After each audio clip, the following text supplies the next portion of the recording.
Okay, well, hey there, YouTube. This is Chan's Cheek, and I'm gonna wait till the end of the video to discuss where my YouTube is gonna be heading in the future. But for now, I'd like to tackle a subject of the Nintendo Switch. So, me being a big Nintendo fan since I was little, playing Contra 3 on Super Nintendo or Mario 3 on the regular Nintendo and the old school NES. Big Nintendo fan. I remember playing Streets of LA on GameCube and Double Dash on GameCube. I remember playing Wii Bowling when that first came out.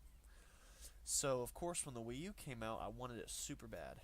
So, I ended up getting the money together like a couple months after it came out. It was like $300 for 8 gig. So I pay the money, I get it. I get a couple games. I got Survival Instinct, Walking Dead. I got Zombie U. I got, jeez, uh, I think at that time Hyrule Warriors was just about to come out. I got Assassin's Creed 3, Black Ops 2, and then I did the digital copy of Lone Survivor.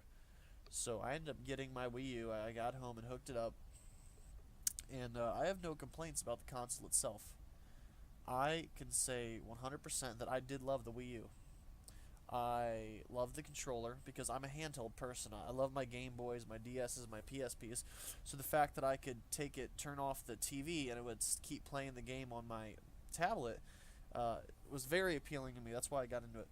But the main thing was the lack of third-party support. Now, Nintendo puts out amazing first-party games. Bayonetta was amazing. Hyrule Warriors was amazing. Mario Kart 8, I liked it, but I don't think it was as good as Double Dash.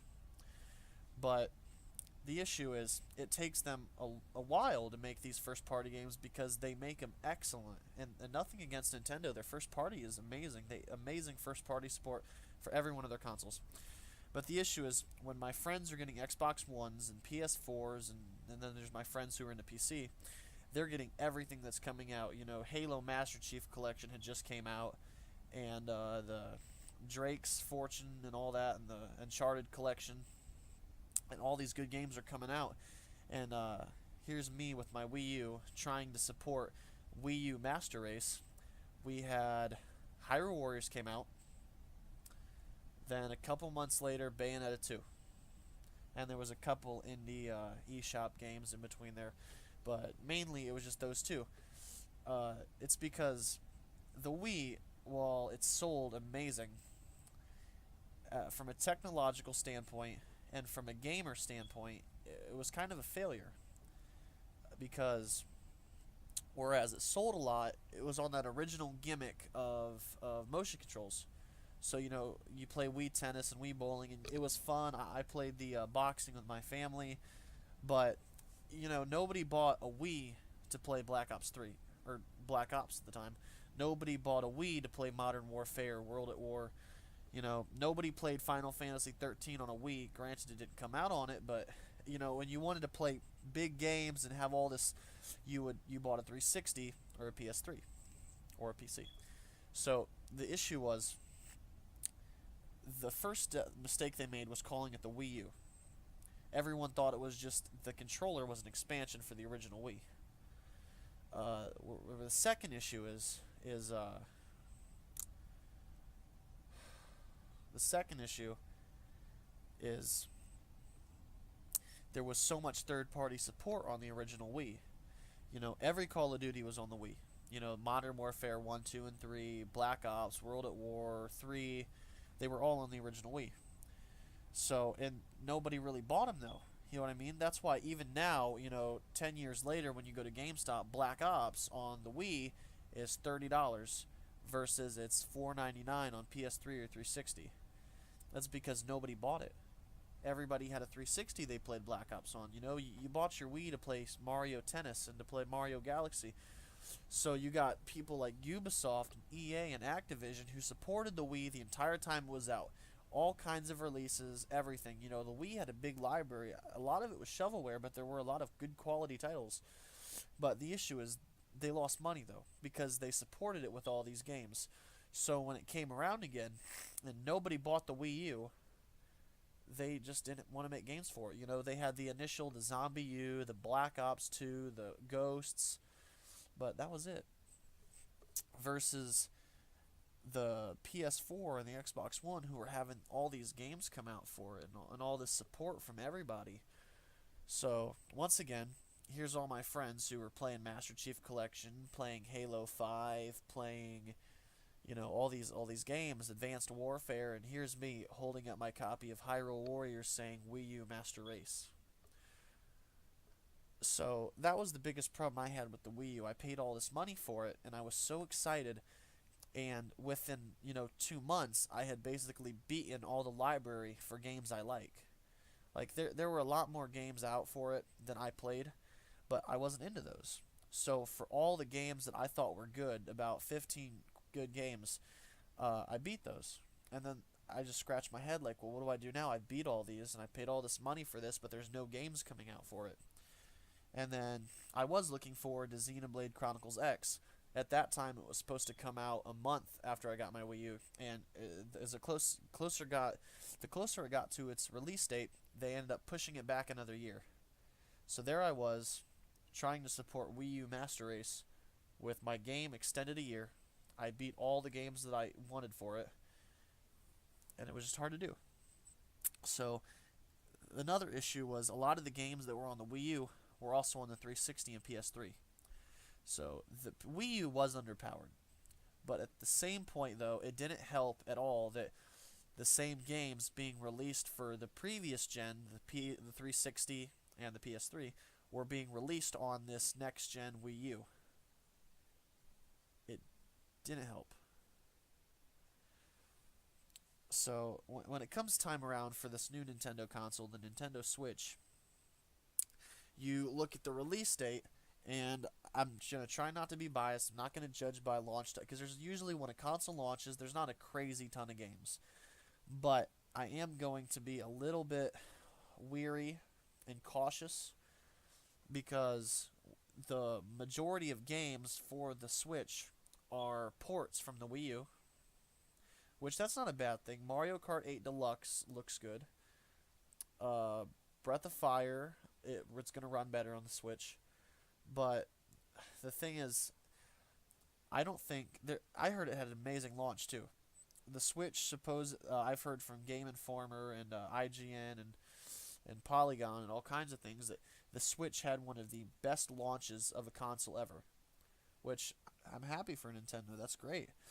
But my issue of why I'm not going to buy a Switch for a couple months to a year is because right now there is no online compatibility. There's not that many games out besides Breath of the Wild. Really, right now it's Breath of the Wild and I think Mario Kart 8. I'm really not sure. There's like 2 games out for it. And that's just the main issue. There's even the first party games aren't going to be coming out for a while. And all there is to look forward to is Puyo Puyo Tetris. Which, don't get me wrong, I like Tetris and I like Sega. But at the same time, when you just bought a new console and you're spending... I looked at GameStop for their bundles, and you're spending upwards of $500 for a portable console. You know, when all you have to look forward is, oh, in a couple months we'll have a Tetris game. You know, it's hard to do that Nintendo Switch Master Race. You know, it's hard to uphold that like I did for many months when I owned my Wii U. You know, the Wii U Master Race. It's hard to do that. So my main issue is that I'm gonna wait before I spend all this money and get it to see if third parties are going to support it. Because Nintendo is saying that they're going to fix the issue they had at the Wii U, which was third-party support, and they have all these third parties that are going to be developing for the Switch. But besides Skyrim, I really haven't heard anything. And I'm just really hoping it gets support, because I would love to get a Switch. It does look insanely awesome to go from where, when I played my Wii U, the main thing that drew me to it was, laying down and flipping a switch, and then it was on my tablet. Well, now I can go anywhere with it. I do like the portability. I like the fact you can plug it into your TV. But for the money that they're asking for it, it's just, there's not enough games. It just came out.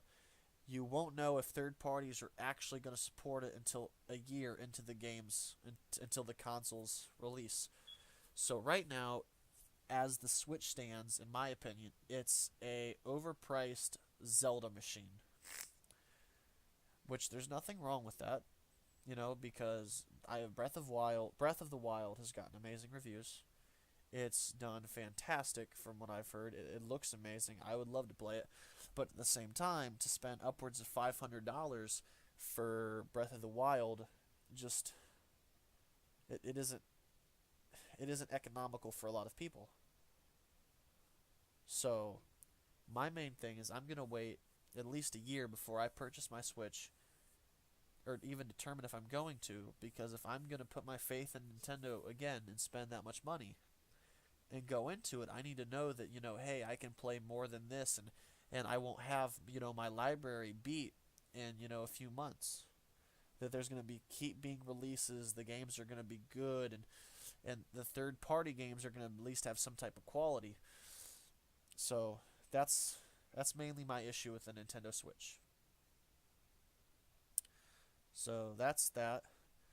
So now, as to the future of my channel, I'm going to do more videos where I talk in somewhat depth of gaming news, new tech, my opinions about certain tech. I'm not going to do politics unless something strikes me that's a little bit out there. I'm not going to do politics. I don't want to do any religious, any political, any economical. I'm going to stay away from that. I want this to be a fun channel. I do want to do some reviews. There's going to be some game reviews of some upcoming games. I want to do the Far Cry series, 1, 2, 3, 4, Primal, all that. I want to do. I know I want to do a Call of Cthulhu review. I want to do some Game Boy reviews. I want to do some older stuff, mix some newer stuff. I want to do a couple unboxings. I want to give some stuff away, have some prizes. But that's how this channel is going to go from this point on. So don't forget to like, comment, and subscribe. And have a good day, YouTube.